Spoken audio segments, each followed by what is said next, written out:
Yo mga idol, kamusta na? Kai Soto update po tayo at napakaganda po ng pag-uusapan natin ngayon.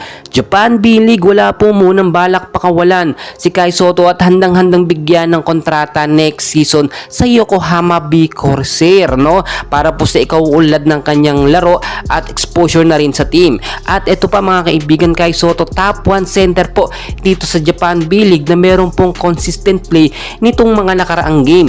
Breaking news pa mga kaibigan, G-League Ignite magsasarado na po, shutdown na po siya, no, pagkatapos po nitong season na ito. Dito po naglaro si Kai Soto noong 2020 sa edad po na 18 years old at napakagandang experience po ang kanyang nakuha. Pero bago tayo magpatuloy mga kaibigan, shout out po muna sa ating mga solid subscriber at nag-aabang sa mga update sa ating pambato na si Kai Soto. Shout out sa ating kaibigan, unang-una na po Ronald Berbosidad from Taguig, John Ray Guerrero, Jomari Carmona from Maayon Capiz, Arnold Daigo from Barakay Albay, Boy Centeno from Calamba Laguna, Carmela Das, shout out po kay Sakray at Suseno Das from Pasig City, Florentino, shout out po kay Javier Family of Las Piñas, Philippines, Rapi Pronda from Lipa City, Batangas. At kaibigan, kung gusto mo din po ma-shout out, no, please comment down below your name at kung taga saan ka, and please huwag kalimutan mag-like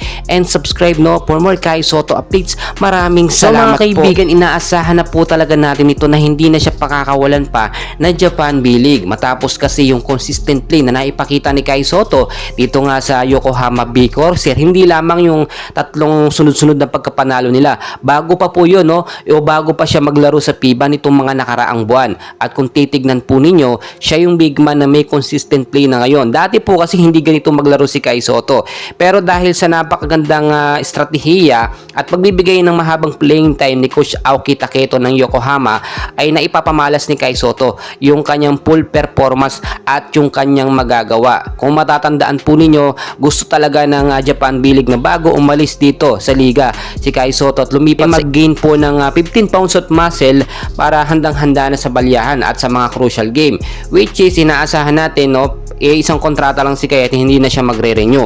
Pero sa pagkakataong ito, talagang kahit noon pa sinisigaw ng mga fans ng Yokohama pati mga Pilipino, mag-stay ka dyan Kai, isang taon pa, no, para sa exposure at sa development pa ng kanyang game, which is ngayon nakikita natin nagtutuloy-tuloy. Sa naging laban nga po, no, ng Yokohama at ng Toyama Grouses, very obvious talaga yung pagiging magaling ni Kai Soto, yung improvement niya. Hindi na po siya kagaya ng dati mga kaibigan. Kung mag-rebound si Kai Soto, talagang makikita nyo na ibang-iba na talaga yung datingan niya. Kahit sobrang tangkad ni Kai, ang lakas niya na po tumalon ngayon sa rebound, which is nakakatuwa at nakaka-proud bilang Pilipino. Unlike po before, lalo na po sa NBL Australia, si Kai Soto talaga tinitignan lang yung bola.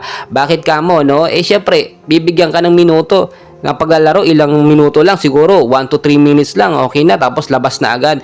Ganun po ang ginagawa sa kanya doon, kaya hindi siya makapagpakitang gilas kasi ang big man, kailangan niya ng perfect timing saka maayos na katandem. Yun nga nakuha niya dito kay Yuki Kawamura, which is talagang nagiging very effective sila pag magkasama sa loob. Kasi kahapon nakita natin yung laban sa Toyama Grouses, no, talagang makikita niyo yung agresibo ni Kai. Unang-una pa lang, first quarter pa lang, talagang init na si Kai Soto.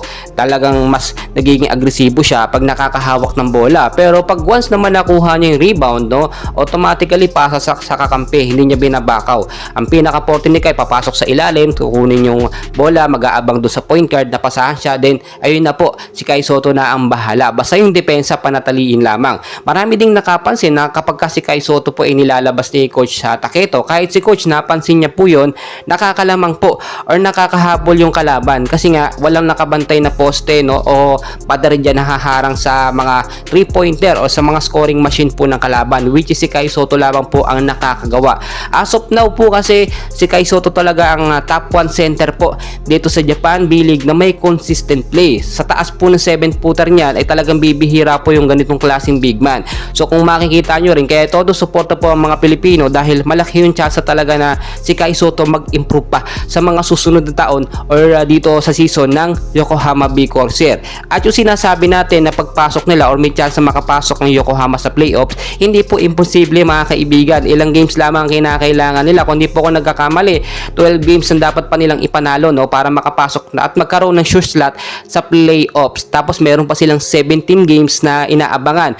Doon yung mga kalaban nila medyo matataas din yung standings, medyo magagaling, pero nakita nyo naman kahit mga ex-NBA player nakakatapatan po't nakakasabayan ng ating pambato na si Kai Sotto, which is hindi po tayo binibigo sa bawat game. Mga kaibigan, eto na, balik na tayo dito sa update natin sa breaking news. Yung G-League Ignite shutting down, no, may mga reason po kaya nag-shut down, no? Medyo magpapalit po sila ng brand ng pangalan, o sabihin na natin pangalan po, yung logo, marami pong papalitan. Yung sinabi lang po na reason dito, eto po, the decision to end the program comes amid the changing basketball landscape, including the NCAA's name, image, and likeness, no, policy, and the advent of collectiveness and the transfer portal. So maraming reason mga kaibigan, pero nakakalungkot kasi naging way na rin ni Kai Sotto yan para makapasok po, para mapansin ng NBA. Talagang kahit papaano marami siyang nakuha doon. Nakasama din ni Kai Sotto yung mga NBA prospect doon nga po sa G-League Ignite na yan. Well mga kaibigan, napakarami pang update, so aabangan po natin yung susunod na laban nga po ng Yokohama sa March 23 po kung hindi ako nagkakamali, no. Talagang kaabang-abang yung next game, and hopefully magtuloy-tuloy po yung consistent win or pagkapanalo ng Yokohama para sure na makapasok po sila sa playoffs, which is napakagandang achievement na yan para sa Yokohama at para na rin sa ating pambato na si Kai Sotto. Mga kaibigan, pagpasensyahan nyo na po yung hindi ko na shout out. Sa susunod na video na lamang po, and please huwag kalimutan mag-like and subscribe. Maraming salamat.